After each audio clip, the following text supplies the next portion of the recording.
I'd try and suggest, not to be focused on the latest gadgets, not to be focused on the latest car, and what you can do to add value to the market and the economy. All right, hey Scotty, welcome back. Hi, how are you? Yeah, good mate. So why don't you introduce yourself to the audience again and we'll get going. Yep, Scott Bain, CEO of SaferCities, connecting the world to enable safety. Awesome. Today we're going to talk a bit about ethical business and how to behave as an ethical business. Yep. So to get into it, what does ethical business mean to you? Ethical business, to me, it means transparency. It means honesty. It means owning your mistakes when you mess up. Professionalism. It means a good, honest, firm handshake. So ethical business to us is incredibly important and always has been.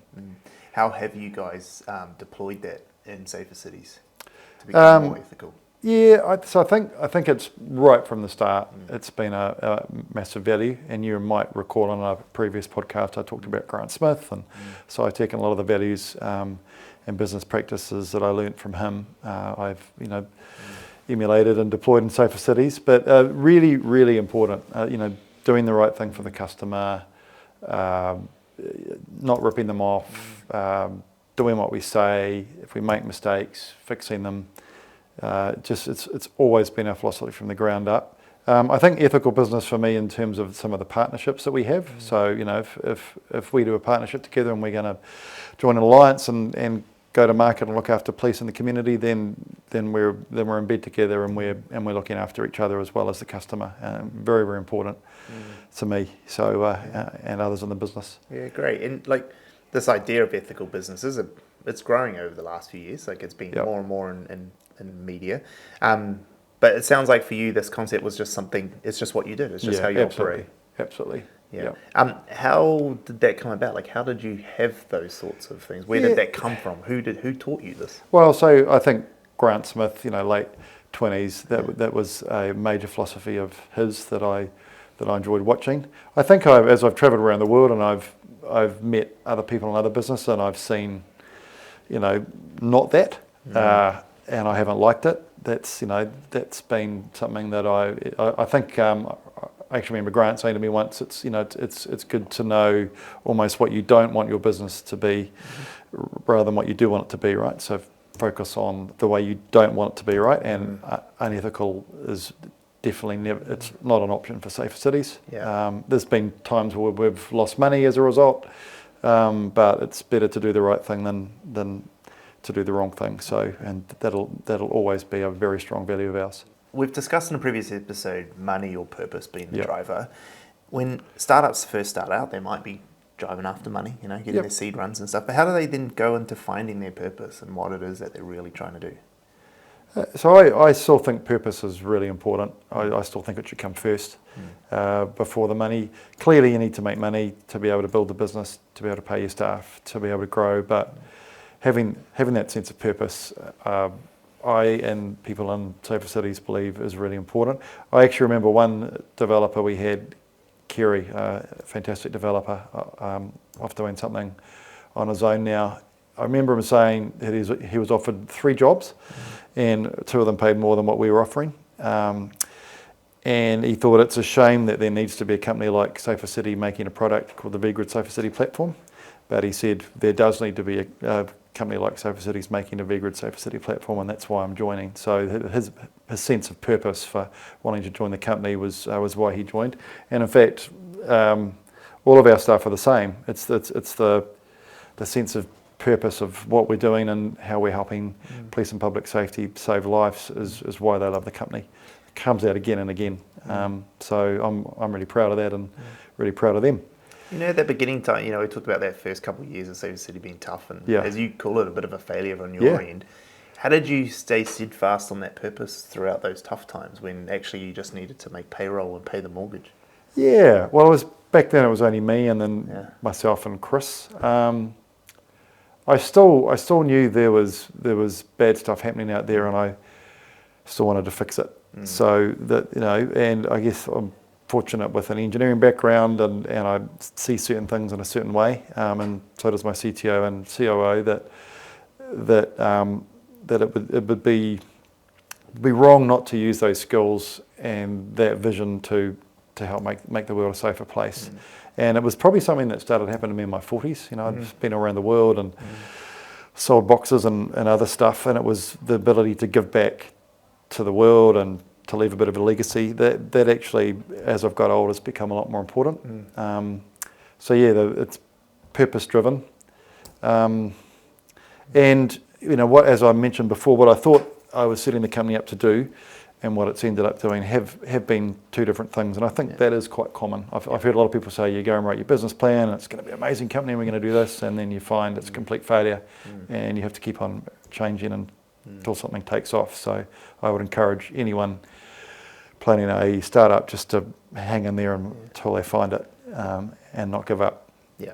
So as long as they've got that purpose, because startups do fail, that's normal. Yeah. But going after the purpose isn't normal. So if you've got that, it's a good North Star. And I would encourage, if it's a purpose that you can be passionate about, then that's incredibly important, right? Because it's going to be hard. And so if you're not passionate about it, you're probably going to give up earlier than if you were passionate about it. So yeah. Something I love the most, I think I love the most about your company is the trio, Yes. Chris, Adam and yourself, that you guys all sing from the same hymn sheet. Yep. You've all got the same single-minded driven for this purpose. Firstly, how did you create that environment? How did that trio arrive to actually have that purpose? Is that something intentional, or was the way you brought them on? I don't think it was intentional. I think people naturally gravitate towards companies that have a purpose or add value in a way that aligns with their own values. Time and time again, though, and I just saw a memory of Chris and Adam, but when there was an Eagle helicopter thing and something that the video downlink that we look after for them helped them with, right? And just that feeling of seeing Chris and Adam very happy that our technology and what they'd put a lot of time into without any money, because we don't get paid for a lot of stuff that we do in this particular area, just how happy it made them and how happy it made me. That's sort of the thing that gets you up out of bed in the morning. That's a sense of purpose, right? So not sure how well I've answered that question, Stanley, but no, it's perfect. And as you find these people, as a business, so if I'm a startup and I'm trying to find these people, how do I make sure, or how do I go about finding these people that have that same drive, or how do I hold on to them? It tends to come out in the interview. You'll hear them say, I like your company because of what the company does, right? So, and when you hear that, you're like, okay, this is good. They're clearly interested in the role rather than just money. So when you don't hear that, you think, okay, they just want the money. Maybe they won't quite fit into the culture. But I generally find if the purpose of the company is clear on the website or and what we're doing here, then people gravitate towards you, and you've proven that yourself, Stanley, in terms of all the people that work in Attention Seeker, right? It's like you have to fend off people who want to join the company, right? So you've got it right when that happens. And we're finding the same, and it's great. So amazing. When you talk about, you've talked multiple times over these series about, we've done this work for free, or we did this stuff we didn't get paid for, and all these. Those are some financial sacrifices you've made, but you've done it for this purpose, right?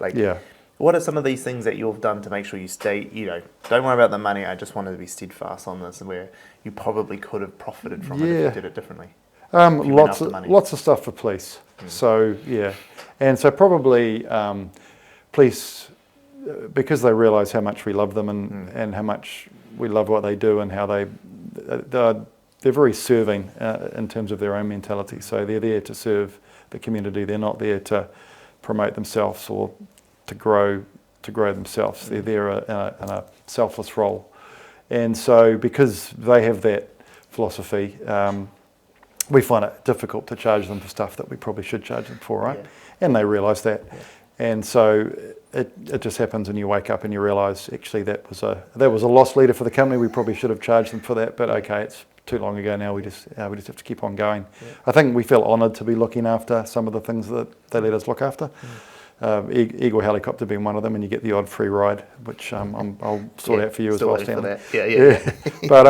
But yeah, it's sometimes commercially you look back and think that's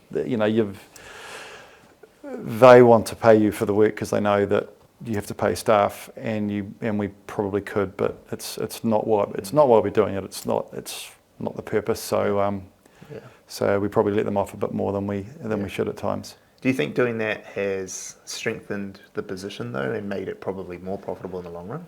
Possibly. Yeah, I'd possibly. I think other police who might check us out, hear about what we do and hear about our values, and that's probably quite a good sales strategy, that they know we're in it for the right reasons and we're not in it for the money. And that's certainly happening internationally for us at the moment.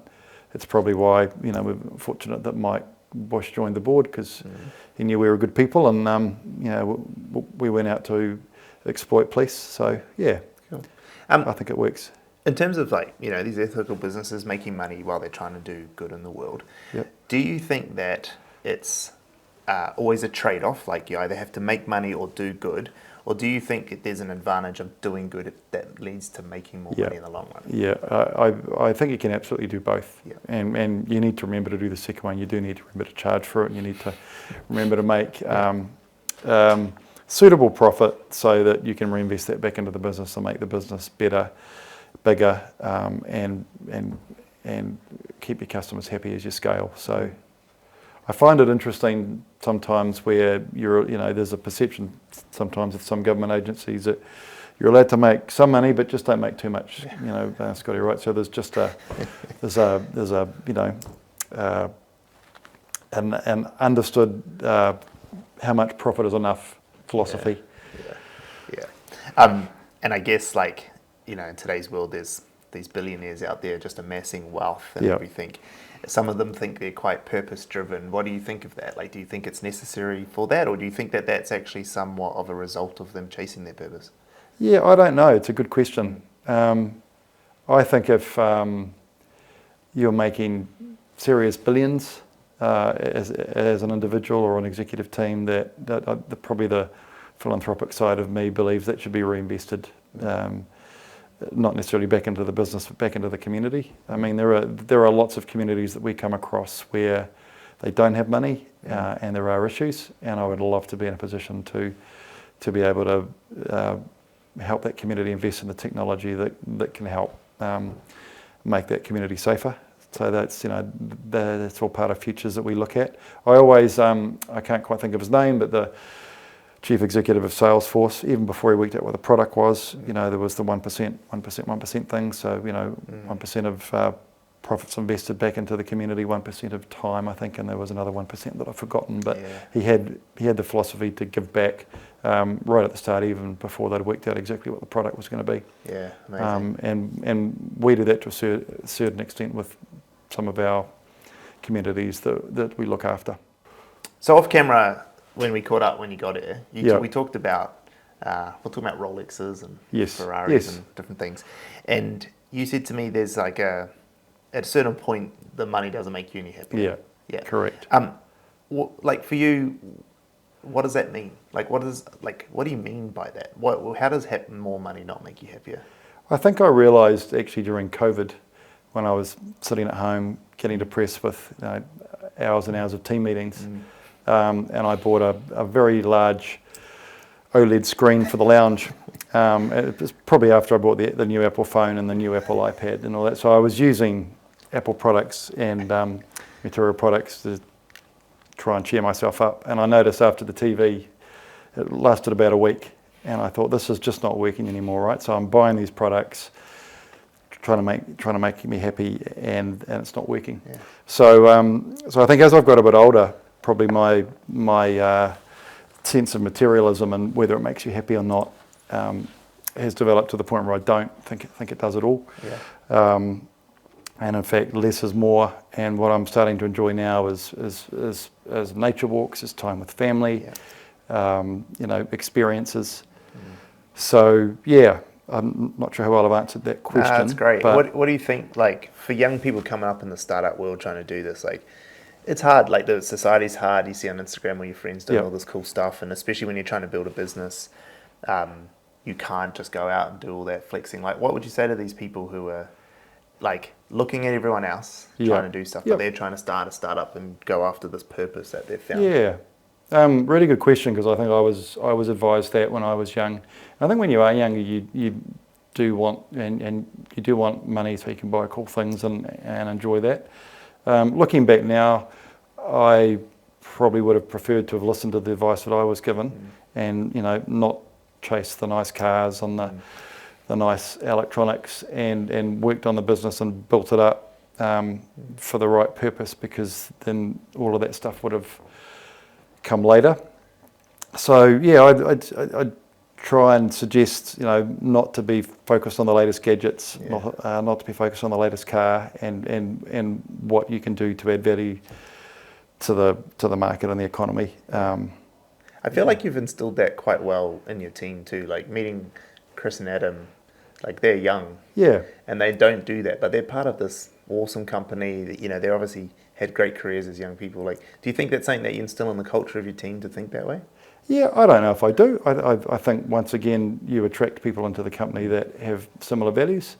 They like a nice car and all of that, but they get more of a kick out of doing the right thing for police and community. I see it all the time. So that's what drives them more than the money they get paid from working at the company. So yeah. It's an interesting culture that you've been able to create, even if it hasn't been intentional. Like, and I like what you're saying. So you think you attract the people that are like-minded. Yeah. How do you think you go about doing that? Like that's quite tough for a lot of people to attract that. How do you think you've done it in the past? And I don't know. I've heard people say the talk about how humble I am on some of these podcasts, right? Yeah. So that's been an interesting statement or compliment. Yeah. I think your essence comes across when you deal with customers, when you deal with staff, when you deal with people. So if you're in it for the right reasons, that shows. If you're in it for not so right reasons, that also shows, right? People will read that. So you're just better to be in it for the right reason, and then that'll come across, and it will attract people into the company who have similar values. Perfect. Well, thank you so much again for your time, and we'll see you next time. Thank you, Stanley, and thanks for listening.